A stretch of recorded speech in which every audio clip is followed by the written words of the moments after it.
like there's no tomorrow. Hey everybody, it's Daphne here at Laura Entertainment. I'm sitting down with my good buddy, Mr. Bobby Leigh. How you doing, bud?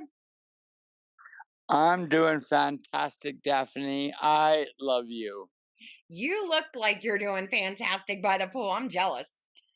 Yeah, I'm in Brazil, you see. So, yeah, with the strikes and everything, it's like, I said, F it.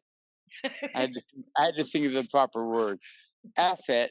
Um, I'm going to go to Brazil. So I did. There you go. Yeah, vacation. I'm telling you, I need one.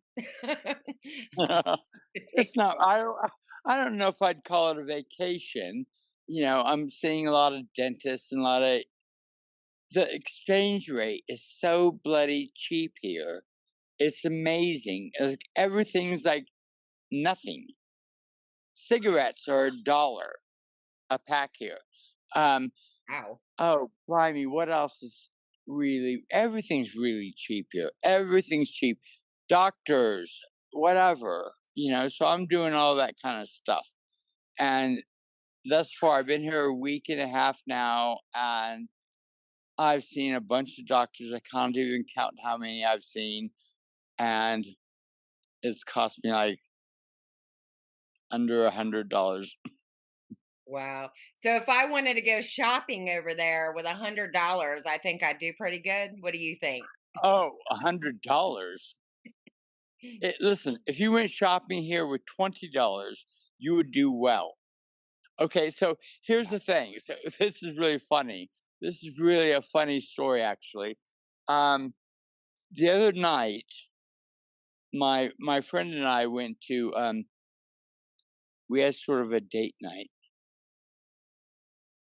Actually, I wouldn't call it a date night. We went to dinner. Okay. Guess what? At the mall. At the mall? That's the big deal.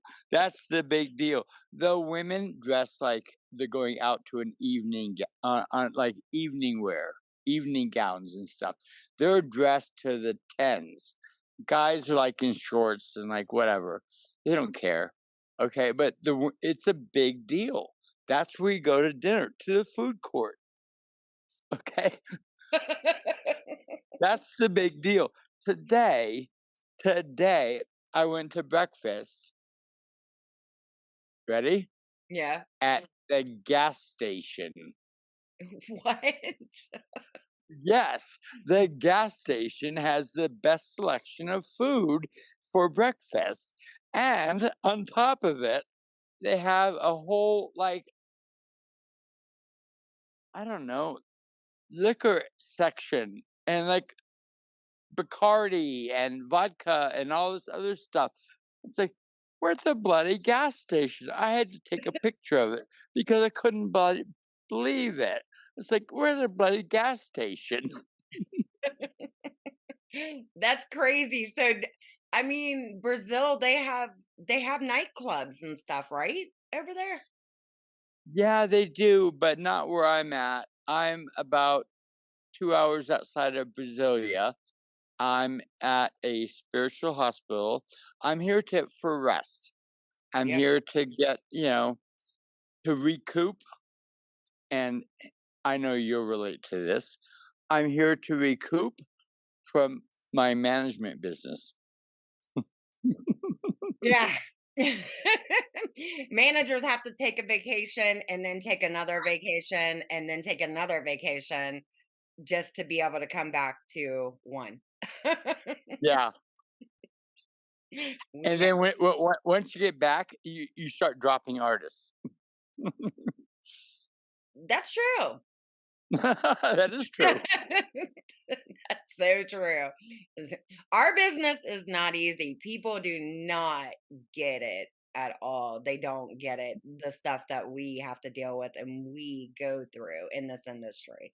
And you've managed a lot of people. Why don't you tell everybody a little bit about who you've managed? Okay, well, I sort of got my start in management because I was a tour manager, and all of a sudden, my band fired their manager, and they were starting to blow up a little bit. And I took them, and because I was their tour manager, I was their guy, around, and we didn't really have a plan. It's like we just did it. It's like, okay, you're selling a lot of records, we're playing a lot of television shows, we're doing stuff. Let's just, keep going. And we sold 11 million records in 9 months. And that was four non blondes. And from then on, I went to this friend of mine asked me about managing this band called um, The Offspring. It was a punk rock band. And at the time, he had saw them, I think, and he was from A&M Records, and he had saw them in Belgium. I think he saw them, and I was like, punk rock band. I'd already managed Social Distortion before that, actually. Yeah. Um, a punk rock band, which sold no records really. At that time, Yeah. we didn't sell any records, and the Offspring came around, and our first single was huge. We sold 11 million copies of the single, and it was gigantic. And they toured the world, and it was just really cool. And from then, I went on to the Red Hot Chili Peppers for a while, for about 2 years, and it was great, And then I was kind of done. I was sort of like, this sort of sucks because it does, as you know. It sort of sucks, and it's a lot of work for not a lot of money. I mean, we made some money. I mean, we made a lot of good money. I mean, we did make money. But all the work that a manager does, it's like it's so much work for $1 million. It's like, you work 10 million hours for $1 million. It's like, what the F? I haven't And, at all. I'm not even close to Emily. it's like, after a while, it's like, whatever. You get to that point sometimes where you get fed up with it. But luckily for me and you, we have, the backups that we do also that we've learned in the industry, acting and producing and all of that, which a lot of people, they just manage and that's it. And then when the ride's Yeah, over, it's done, then they don't really know what else to move forward to, you know. we're very lucky to have that training, okay, to be able to know what to do as a backup. Because it's like, and I know that you do the same as I do. We fall back on our acting because, pays the bills. That's true. It It's pay fun it pays too, though. It's fun. Acting's fun. yeah, it's weird though because it's like I don't know about you, Daphne, but for me, I don't like to watch anything I did. I don't either. I don't watch anything I did. But what was weird was um actually it was, although on IMDb it's credited as 2023, but I actually shot it in 2022. But I'm a huge Anne Rice fan. I love Anne Rice. I have read every single book Anne Rice wrote. Okay, so when and I don't know if you remember, but I think it was the Academy Awards for 2021 when they were supposed to recognize all of the people who died that Yeah. year, and they didn't recognize Anne Rice. And I was like, I went right to Facebook and Instagram, and I was like, "What the f is this about? Yep. What is the Academy bloody doing? These people are horrible." They They didn't forgot. I either. mean, she wrote Interview for a Vampire, That's a which damn was a huge film. Anyway, because of that, I became friends with Christopher Rice, her son, who sort of took over her thingy. And so 2022, he asked, and now, mind you, I'd read almost just about everything Anne Rice had ever written. And then he asked me, and I'd already been a huge, huge fan of the television show, The Mayfair Witches. And he asked me, he's like, "Oh, would you like to be on Mayfair Witches?" And I was like, "Oh, I can't do that." He's like, "Why not?" I go, "Because I know all the Anne Rice stuff." And he's like, "Oh, you got to do it." And so he sent me the script. I read it, and I was like, "Okay, I don't know anything about this episode or this piece, whatever."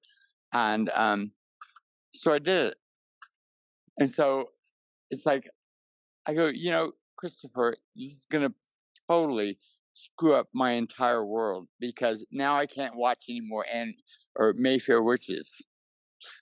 But I shot the show. It was great. It was awesome.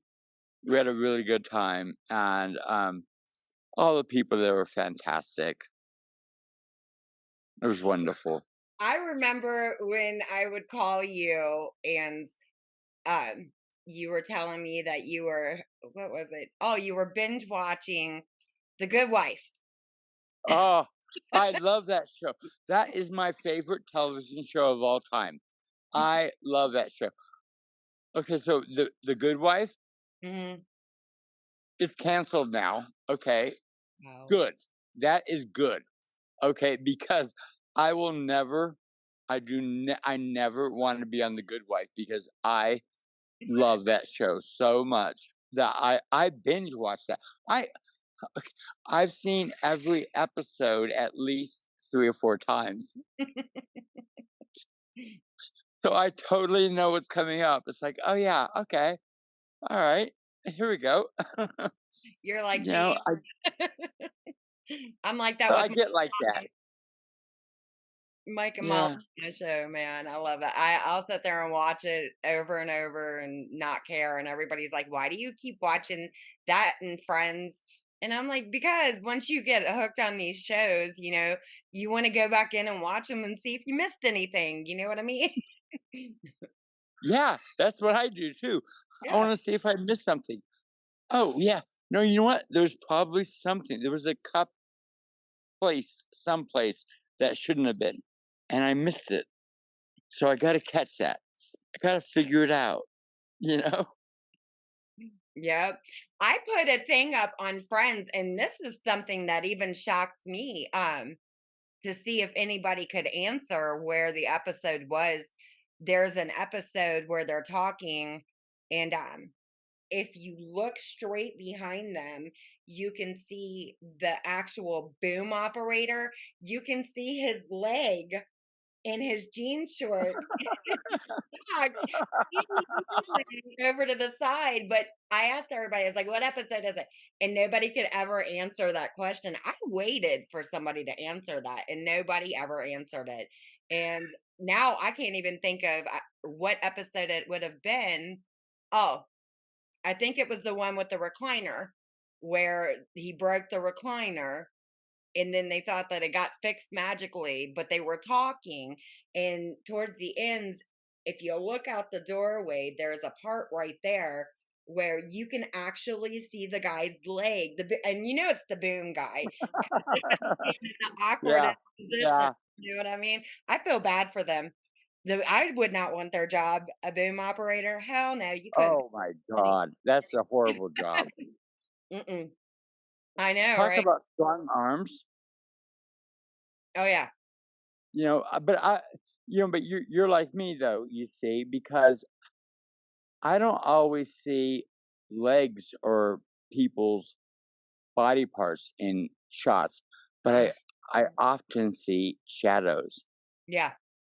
Yeah, you see their shadow in the shot, and it's like, oh blimey. So when I'm shooting, like I'm sure you are too, I'm really cautious about like where's my shadow? What's going on with my shadow?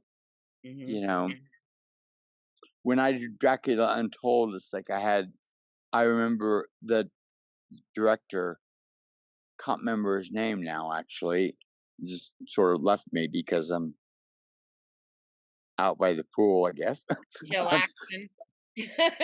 yeah, but it's like I remember him saying, "It's like, okay, stop, cut. Your shots in your shadow is in the shot." And I was like, "Oh," and he made a big deal about it. He really got on me about that. Be really conscious. He just like chewed me out. And it's like, I'm glad he did. I'm really glad he did because now, whenever I film something, I'm really cautious about my shadow.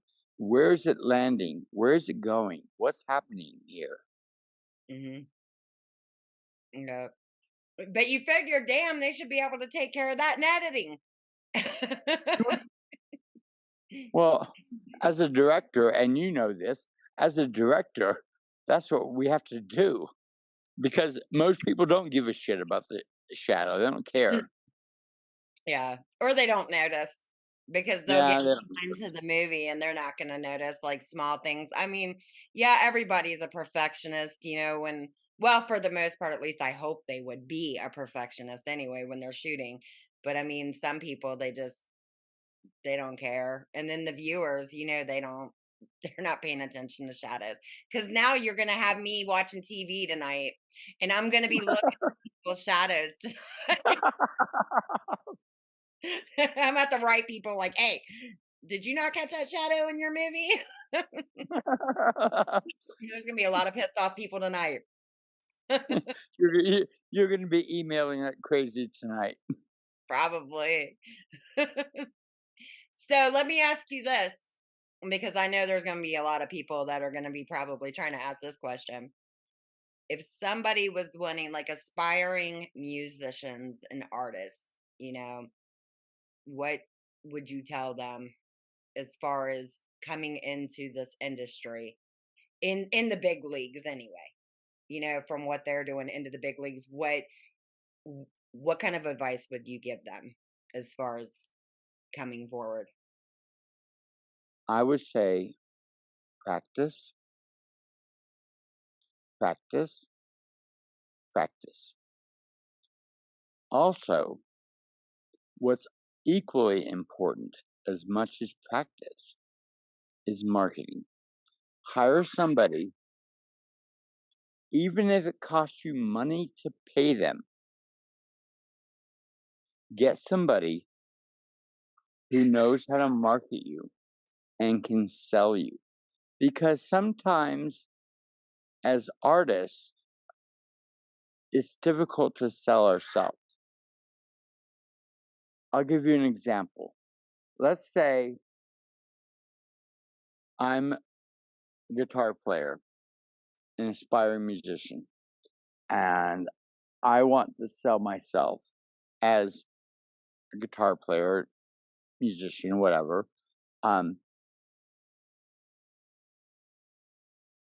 Most promoters or record company or industry people, they're going to listen to me and say, "Oh yeah, I'm a great guitar player,"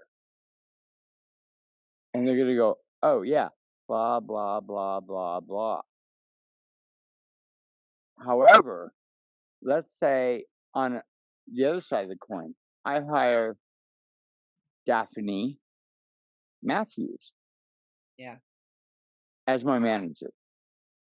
Okay. And then all of a sudden she comes to the same person and says, "Hey, this guy is a really good guitar player. He's a really good musician. Yeah. You should give him a shot. You should do this. This is what I want you to do." And you tell him what you want him to do. In my experience, in probably 30, 40 years, a long time. I'm old, mind you. Me Um, too, honey. I'm getting right up there. but the fact of the matter is, in my experience, 9 times out of 10, he's going to listen to you, not me. And that's the reality. And that's what I think is important as far as marketing goes, because marketing is equally as important as practicing and having a good product. You have to have a good product, no doubt about it. You have to have something that sells. You have to have something that's catchy. You have to be working on it all the time. It's not a side job as a musician. You gotta really do it Yeah. all the time. I've written. I don't even have a guitar here.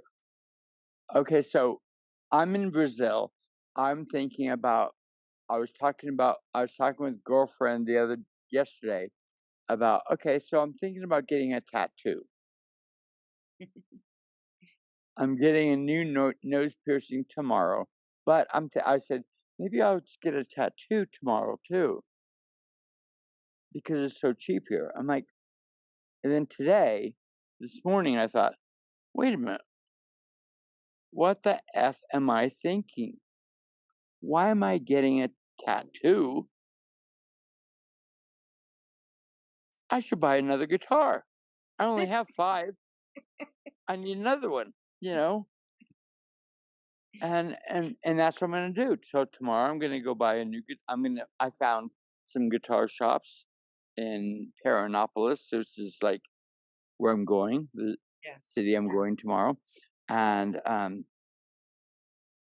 getting a nose ring and a guitar. Hey, I should Because probably come over that way and get a cover up because I've got one that definitely needs to be covered up. well, just get it altered or something or whatever, you know. That would be hard because the tattoo is actually something. I'll tell you a story. When I was 21, yeah, I was 21, and I was, Last year. oh my gosh, I was drinking, and I didn't even remember getting this tattoo, but I'd asked my oldest daughter, I was like, "What should I get?" And she kept saying, a brat stall." And I'm like, "Okay, well," I was thinking about it that night for some reason, I don't know why, and I ended up getting a brat stall, freaking Jasmine of all brat stalls. But luckily, nobody can see this damn brat stall because of where it is ever. You know what I mean? Where is it on your butt? Right, like right there. Okay. Yeah. And all you can but like when I have like shorts on or a bikini or something, and people are like, "What is that?" And you can see like the brat stall, the head. I really want that. That has to be covered up. I'm so sick of looking at this thing, but I didn't even remember getting it because the next morning I walked into the bathroom, and you get up every morning, you got to go pee. You know what I mean? So that's what I was doing. And I look down and I've got this white bandage here, and I'm like, what the fuck? So I pull the bandage open, and I'm like, oh hell no, I got a tattoo. Daphne, OMG, I gotta tell you, I've I've seen that movie before. I've done that. You like go to the bathroom and you're like gotta pee. It's like, what the f is this? Why do I have a bandage on? And then you pull off like, oh wow, I did that. Yeah, I did do that. And then it's like, Oh, man, I didn't think I drank that much. And then it's like, you start making excuses. "Oh, I didn't really drink that much. Somebody did this to me. Somebody drugged me." It's like, "No, you drank that much and got a tattoo." Yeah, but here's the kicker. I actually did half of that tattoo because my ex-boyfriend at the time back then, okay, he was doing tattoos, and I actually drunk and still didn't even remember, did the pepper shading for her hair, drunk with a tattoo gun. That Oh my part of the god, tat that's funny. I'm like, "Oh my god," and then I realized because it still needed to be fixed from then, I had to borrow his tattoo gun and do the rest of it because it wasn't completed, you know what I mean, all the way, and I did the rest of the shading in, and I was thinking to myself, "Damn, I'm going to regret this one," and I did, but, I mean, I'm trying to figure out what I can do to get it covered up, you know? Something's gotta be covered up.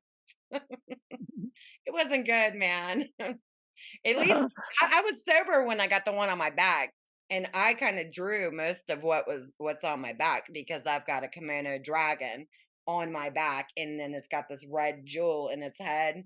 I love dragons. I've got this thing Is about dra it a big one? Is it a big one like your whole back? no, it probably goes on my lower back tramp stamp, basically. But it's I don't know, probably about this big across my Oh, back. that's cool. Yeah, it's Sexy. really cool. That's It's really sexy. I want one more. The next tattoo I want is Chinese letters going down your ribs, but everybody tells me that hurts like hell. Getting them on your ribs. Oh, wow. You know, when I was in Japan, um, my assistant at the time, can't remember his name, there's so many, um, he got an authentic Japanese tattoo. Okay, so that's what they do. They actually take it's actually blimey, is it needles? What are those things like feathers? Oh, okay. Like the points, the pins, like the feather Yeah, pins? yeah. And they dip them into like this ink, okay? And it apparently hurts like effing crazy. Hurts really, really bad. I mean, they like knock it in. So they use okay, I know what you're talking about. They use the like it's the Indian ink, but it's almost maybe like an arrow type thing where I've Yeah, seen that. Yeah, hell no. I'm good. I'd rather have the gun yeah, me too. I'm rather with than you. the gun because Me the gun me and you would be me and less you are gonna be holding hands and saying we're standing back going like, "Okay, no, we're good. Cool. Thank you. yeah. Carry on." Well, I don't see how like over in the islands that looks pain. I mean, that's the same way they do a lot of their tattoos over there too. But they do the thing where they have the big piercings through their noses. You know what I mean? Oh, Oh my god, yeah, there is no way. There's no way. No. No way in how I could do I that. know. That I just know. way too painful. Way too painful. There's no way in hell. Good lord. I don't even think I can get a septum piercing. I kind of want one, but I sort of don't because I want to be able to take it out. Like, 'cause it's like that. I still got proper things I got to do. You see, so in business, so um, can't really show up to a thing with a septum piercing. A nose ring's okay because nobody really cares about that anymore. Yeah. And a tattoo's not a big deal, but a septum piercing is kind of a big deal. Yeah. Yeah, one of my daughters actually had one, and Yeah. she also had the things on her mouth, and I was like, "Girl," and I told her after she got them, I was like, "Why would you wanna mess up your face like that?" You know, because she's pretty, and I'm just like, I don't see a point in putting all of that because I guess they were like all under here, and then she had Yeah. the thing. I don't know what the hell they're called because I don't really get a lot of shit Paris. But I mean, it was I always asked her like why? Why? You know? Because if you Well, got you and I could probably never have that because we're actors. It's like, we have to, you know, yeah, maybe we're a biker today or whatever, a biker chick. Um, but tomorrow we may be a lawyer or a judge. maybe I don't know. Never know. Never know. Never know what they cast us at, you Yeah, know. I hear you. So, moving forward, do you have any advice that you're wanting to give besides what we were just talking about to people? Like, you're probably thinking, don't do it. People coming in the street. No, I say do it. I say do it. Definitely do it. It's like it's important to follow your heart. I think that I know I'm speaking for myself. I don't regret anything. I've been doing this shit. I'm sorry. You're fine. We're on Google, so you don't have to worry. Okay. You don't have to worry about Okay. it. I don't want to get you in trouble. I'm the boss. Um, oh, you're, you're the boss of me. I love that. No, not of you, but of you know what I mean. As far as putting it out, I don't Yeah, I ever. love that. I love that. I think that's sexy. That's hot. Okay, so no, it's like I don't regret anything. My father was a nuclear physicist, and he sat me and brother John, my younger brother, down when I was 16. He said, "What do you guys want to do when you grow up?" And he was a nuclear physicist. He was retired at that point, and brother John said, "I want to be a doctor." And my father said, "Oh, that's really cool. That's great." Or not, he didn't say cool, but he said, "That's good. I support you on that. That's a really good idea." He Yeah. goes, "What about you, Robert?"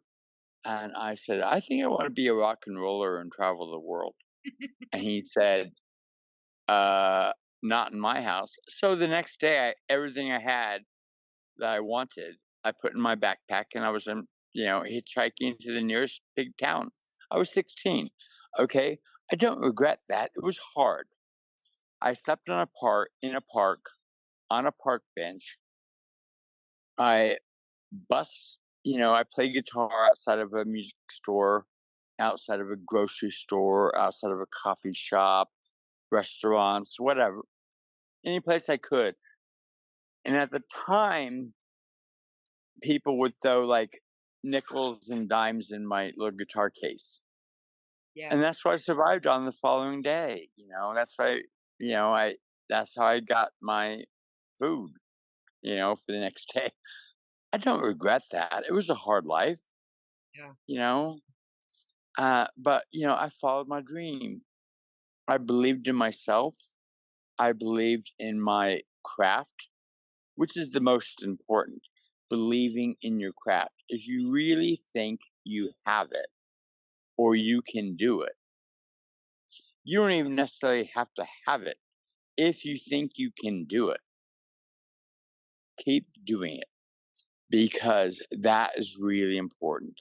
Because I did that. You know, a month later, yeah, it sucked for the first month or whatever. But, I was on tour at 16. I was traveling around the world, around Europe at 16 years old. I That's couldn't even drive. I remember I couldn't even drive for for a while. I wasn't allowed to drive because I didn't have a driver's license. You know, yeah. and that was cool.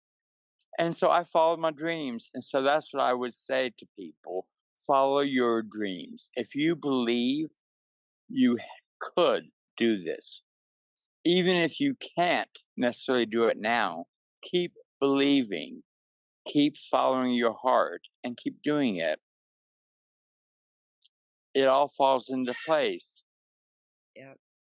But while they're doing it, and this is some more advice, and I'm sure everybody's going to agree with that, stay humble, do not get cocky, and listen to the advice that you're given.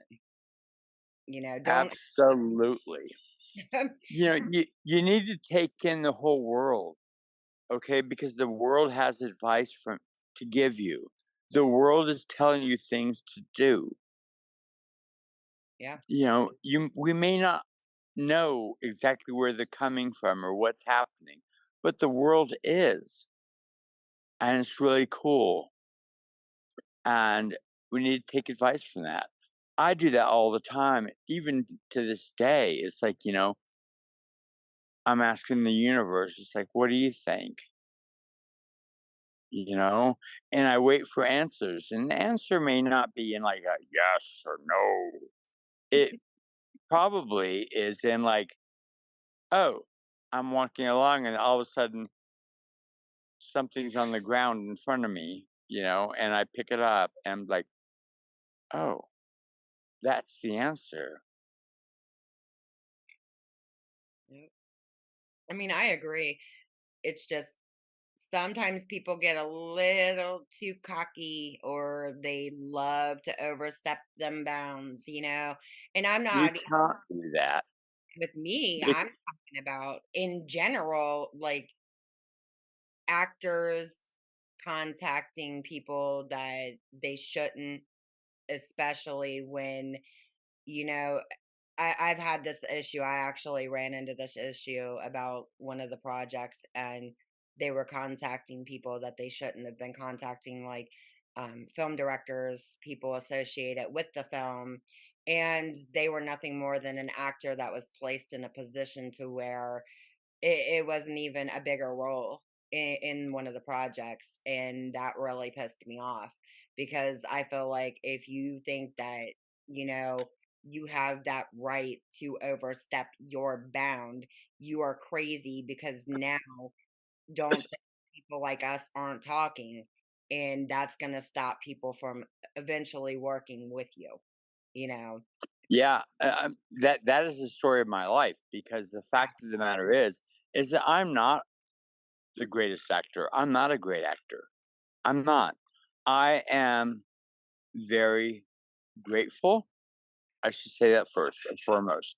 I am very grateful and honored to have really good friends that make really good movies. And I get most of my parts that I get from really cool films are because of people that are in high places that are in that movie, not me. They're not hiring me because I'm the greatest actor of all time and I nailed the audition because I don't really audition anymore. But it's just like, they're hiring me because of this guy told him to, or this woman told them to. Um, and that's it. And I'm grateful for that. But having said that, I was also really critically trained, and my coach taught me, and drilled it into me exactly the etiquette that you need to handle or have when you go on auditions. How do you shake their hand? No, you do not. You go in, slate, do name, whatever, do your part, whatever, and move on. They don't have time for you. They don't want to know your life story. They don't give a shit. They don't care. They don't care about all the crap and like talking stuff. And so I learned that from the very beginning. You know, you don't go to directors and say, "Oh, hey, hire me. Do this, do that, blah blah blah." You know, you know what? They got enough to worry about. They don't need you. Right. They don't need that crap. Right. I mean, it really it made me mad when, I mean, I'm not going to put their names out there because they know who they are, but to approach people that are higher up, when you're given a part, it's not okay. It's not okay to contact the producers or contact the No. director just to say, hey, well, this, what the hell does that have anything to do? You're an actor. Stay in your lane, because right now you're becoming a problem before you're even on the movie set, you know? Yeah. And that's exactly how we think. You're a problem already by doing this. So therefore, I'm going to remove you from the whole damn thing and not have to worry about the situation at all, you know? Actually, I think what we're talking about now is probably the best advice Mhm. we could ever give a new actor. Yeah. That is the best advice. You know what? Nobody cares.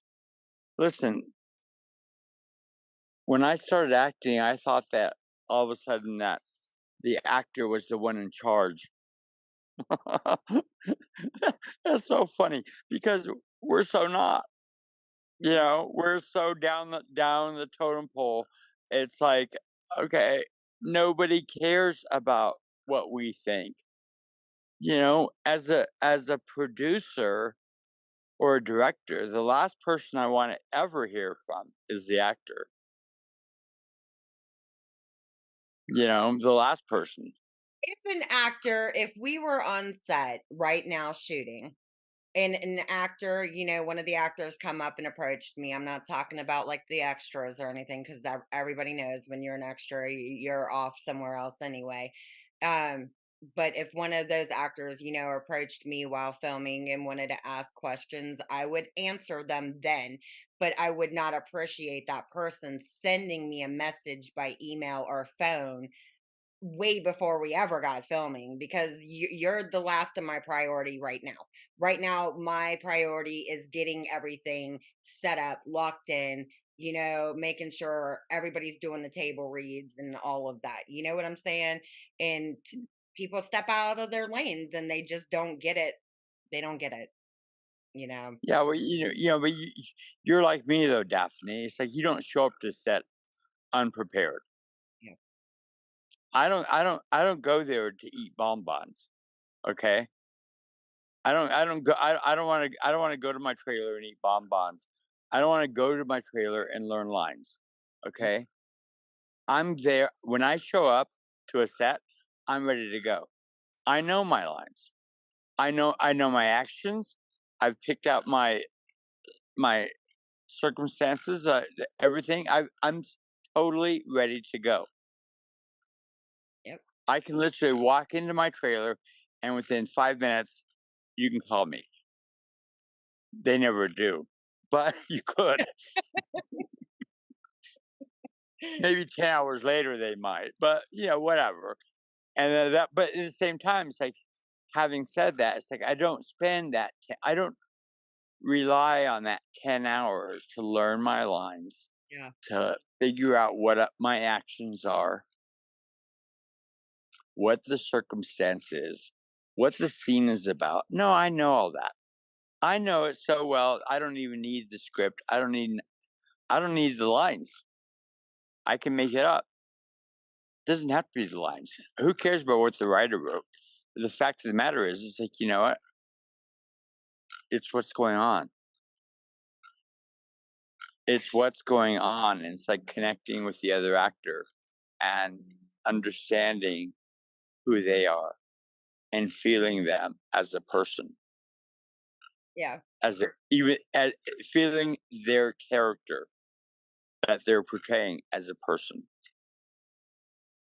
Yeah, to an extent, I will agree with that. But I still feel like, I mean, in certain scripts, certain people will let you do a little bit of ad libbing. But when you're in, like when I was on Nashville, for instance, your other favorite show, uh, I love that show and I love you in it. she there's no way in how anybody would have been able to go verbatim, or I mean, not be verbatim on her scripts, because you can tell she's tedious, which is good. It made her show. It made a good show. But some people will let you do a little bit of ad libbing. Some people are completely verbatim, and they have that. Yeah, But you should be prepared anyway going to a set. And if you actors, out there in the world want to contact the other actor, okay, that you're a scene partner with, do that so you got the chemistry when you're on the set moving forward. That would be my, correct. Yeah. because No, that you're absolutely right though. to just contact them. Don't contact directors or producers or anybody else that you're not supposed to be associating with. But if you're going to want to do the reads before, that's a good thing, because you're rehearsing before you even make it to the set, you know, especially if somebody's not going to let you do any ad libbing and they want you verbatim, you know. You know, and I'm not saying you should always ad lib either because I don't. I I know. don't. I go in, I know my lines, I get it. Yeah. Okay. But there have been times when you go in Yeah. and you're like, okay, okay, Hmm. line, line. Okay, I can't remember my line. Okay, so but at the same time, it's like one of the first things I did with Filmmakers Alliance. I did a director's workshop and I did this scene with this guy. I was supposed to be playing a 16-year-old kid. Funny thing. Anyway, I forgot my line. I knew it. I knew it. I forgot my line, but there was a professor that was basically directing the directors. He was teaching the directors, what to do. And so we were doing these scenes, and there was maybe 20 directors, and everybody had like a scene. They had a couple of different actors and a scene. And my director was this guy, Jeff Orgill, who I'm actually good friends with to this day. But we got to do our scene, and it's like we were doing our scene. I said my first line, and the other guy said his line, and then I couldn't remember my next line. But I just stayed there. I stayed there in character, stayed there, and I just said line. And my director was so engulfed in the scene, he didn't even have his script right in front of him. So he had to scramble to try to get the script. And then after our scene, the professor said, "You see, this is important for you guys to understand because this actor did not lose character the entire time, even though he didn't know his line, even though the director couldn't find his line to give it to him." But he finally did, and then once he told me the first two words, I remembered it. Boom, I was back in, and we finished the scene, whatever. And but that was a big deal, and that's important. Yeah. Stay in character, no matter what. Yeah. Once you go on set, once you are on that set, no matter what, you're in character. Yep. One of the things I do, because I told you in the beginning, um, God, a long time ago, that I'm a paper person. I'm Yeah, always on paper. I can't read off the computer. It hurts my eyes to sit there and stare and read. So I print everything. But when I'm doing an acting job, in between those takes, when they're setting up, I'm reading. I'm reading and reading and reading and reading and reading. That way there I know I'm not going to forget. You know what I mean? But I'm a paper person. So fuck, I've probably wasted so much paper printing it That's out. a, But I just want to make sure I know, what's going on next, and I don't know. that's an expensive habit. No, Yeah, no, but I get it though. It's like it is important. yeah, It's important to know what I don't want to know too much. I want to know enough about what my action. I mean, write everything down. I still do. Oh, blimey, what's it called? I square words. Power words. I can't remember what my coach used to teach, what she used to call that. But we had words. Okay, so you basically square off words that mattered for that sentence. So there may be one word per sentence, maybe two. mhm, Okay, but you square it off and highlight it. Okay, and so that word, those words, if there's two, told me what the line was, yep, dictated it to me exactly, because that's the gist of it. yeah. I know what Okay, method you're uh, talking about. I know exactly what method you're yeah, talking it's Meisner. It's Meisner.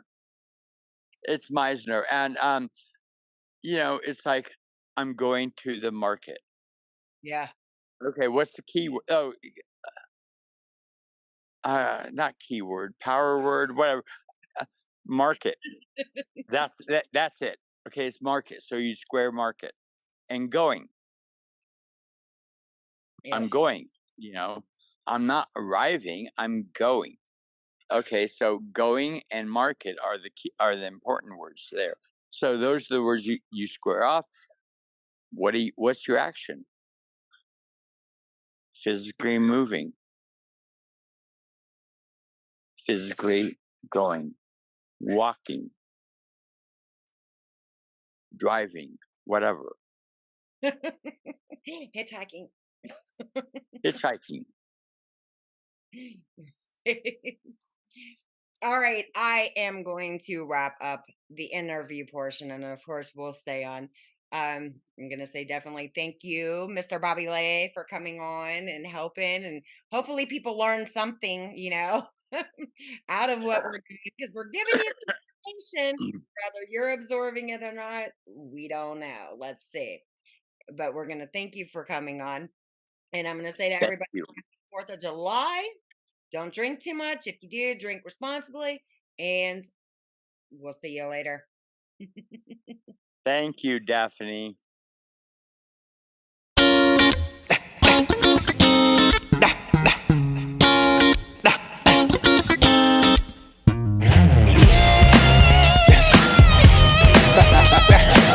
Yeah, yeah, it's over, baby. You said that you love me, you said that you care, you say that you will die for me, girl, but you know that it's hard air. I don't care what you say, I don't care what you do. No need to look to your left, girl, cause nothing belongs to you. Now you try me, you know you can't run them games on me. Now you creeping, I saw you stepping out with that G, yeah. Say what you wanna say, do what you wanna do, play how you wanna play. It's over, it's over, it's over, it's over. Say what you wanna say, do what you wanna do, play how you wanna play. It's over, you know it, you know it, you know it, you know it. No more playing with my mind, no more wasting all my time, no more telling all your girlfriends that you're spending every dime. You know you don't get nothing from me. It's time to set your whole heart